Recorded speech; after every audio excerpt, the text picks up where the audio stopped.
დავით დოიაშვილი ვასო აბაშიძის სახელობის მუსიკისა და დრამის თეატრის ხელმძღვანელის თანამდებობიდან გაათავისუფლეს. კულტურის სამინისტრომ ეს გადაწყვეტილება ტელეკომპანია იმედისთვის მიცემულ განცხადებაში ახსნა.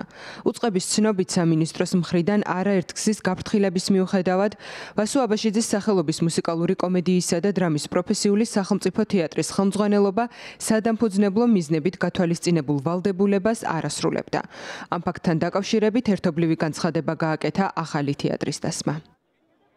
არალეგიტიმურმა კულტურის სამინისტრომ ახალი თეატრის სამხატვრო ხელმძღვანელის თანამდებობიდან გაათავისუფლა დავით დოიაშვილი, რადგან მან გაბედა და ხმა აიმაღლა იმ უსამართლობის წინააღმდეგ, რის წინაშეც საქართველოს ნებისმიერი მოქალაქე ვდგავართ. დავით დოიაშვილზე თავდასხმა არის თავდასხმა თითოეულ ჩვენგანზე. ეს არის დასჯა სოლიდარობისთვის, თანადგომისთვის, თავისუფალი აზრისთვის და თავდასხმა თითოეულ ხელოვანზე, რომელიც ემსახურება ხალხს და სახელმწიფოს. ჩვენ ვასო აბაშიძის სახელობის ახალი თეატრის დასი, რომლის წევრიც ამჟამად უსამართლო ტყვეობაშია, წინსვლას და განვითარებას დავით დოიაშვილის ხელმძღვანელობის გარეშე ვერ ვხედავთ.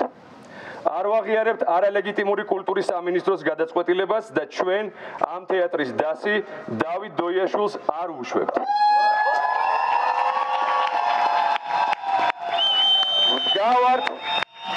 ვდგავართ მასთან ერთად და ვიდგებით გამარჯვებამდე.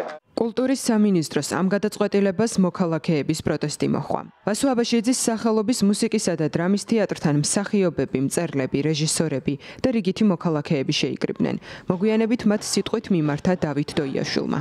ყველაზე მნიშვნელოვანი არის, რომ ცხოვრობ სახელმწიფოში, სადაც სოლიდარობის ყველაზე მეტად ეშინიათ.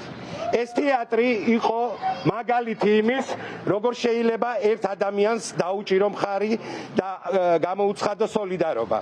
ამიტომ ყველაფერი აკეთეს იმისთვის, რომ რაღაცნაირად ეს სოლიდარობა დაშალონ. მესმის ეს ყველაფერი აბსოლუტურად გასაგებია, საერთოდ არ ვნერვიულობ, იმიტომ რომ ამ ყველაფერს ველოდი უფრო ადრე, ვიდრე ეს მოხდა, მიკვირს კიდე ამდენი ხანი რომ გვაცალეს. ამიტომ მე ვიქნები ამ თეატრის ხელმძღვანელი თუ არ ვიქნები, საერთოდ მეორე ხარისხოვანია. მე წავალ თუ მოვალ არ არის თავარი არის რომ გამოუშვით პოლიტპატიმრები. დავით დოიაშვილს სოლიდარობას უცხადებს თეატრების დიდი ნაწილი. მათ განცხადებები გაავრცელეს, სადაც წერენ, რომ მისი გათავისუფლება არის თავდასხმა როგორც წარმატებულ თეატრალურ პროცესზე, ისე გამოხატვისა და შემოქმედებით თავისუფლებაზე. ეს არის ძალიან დიდი უსამართლობა, ძალიან დიდი უგნურება და დანაშაული ქართული კულტურის წინაშე. იმიტომ რომ არსებობს პოლიტიკა და არსებობს კიდევ ქართული თეატრის მომავალი. ეს დავით დოიაშვილი კიდე იყო ის ადამიანი, ვისაც ქართული თეატრი წინ მიყავდა. და საუკეთესო რეჟისორი იყო ქართულ რეჟისორებს შორის. მის ესე გადაგდება, იმიტომ რომ რაღაცა არ მოწონს ვინმეს, ეს არის დანაშაული.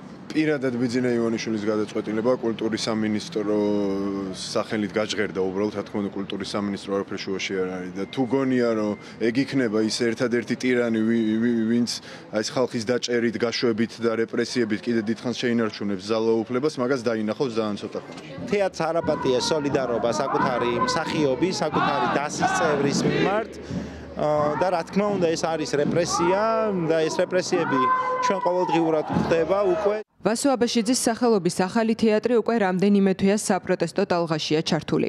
თეატრის მსახიობი ანდრო ჭიჭინაძე აქციების დროს დააკავეს და მას პროკურატურა ჯგუფურ ძალადობაში მონაწილეობას ედავება. შემოქმედებითი ჯგუფი ითხოვდა დემონსტრაციებზე დაკავებული მათივე თეატრის მსახიობის ანდრო ჭიჭინაძისა და სხვა აქტივისტების გათავისუფლებას. ითქვა, რომ თუ დაკავებულები 20 იანვრამდე საპატიმროებს არ დატოვებდნენ, ახალი თეატრი პასიური პროტესტიდან მოქმედებაზე გადავიდოდა. 23 იანვარს დავით დოიაშვილმა საპროტესტო მანიფესტი წარადგინა და განაცხადა, რომ ახალი თეატრი გავიდოდა რეგიონებში, მივიდოდნენ ყველგან და ყველას დაელაპარაკებოდნენ. ანა ალელიშვილი, ევრონიუს, ჯორჯია.